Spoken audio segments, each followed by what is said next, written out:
Pananagutan ng mga gumagamit sa bata, Section 20C.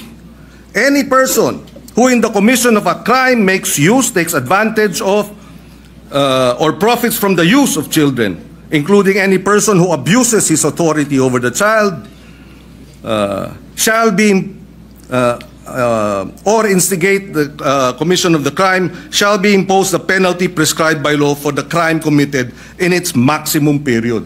So kung ginamit sa droga, maximum sentensya sa usapin ng illegal na droga ang ipapataw dun sa mga magulang o sa mga adults, sa mga sindikato na gumagamit sa mga bata.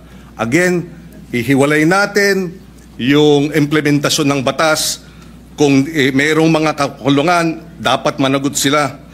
Pero iba naman ang batas mismo. Opo, katulad po ng sinabi ko kanina, wala po akong nakitang hindi maganda po sa batas po na ginawa po ninyo. Sa umpisa pa lang po ng aking talumpati, ay yan na po kagad. Sinabi ko po ay napakaganda. Yun lamang po sa usapin, doon lamang po sa edad. At yun po talaga ang aming intensyon na bumaba po ito. Dahil sa nakita naman po natin, talagang yung mga nakakagawa po ng krimen ngayon ay nasa ganung edad na po.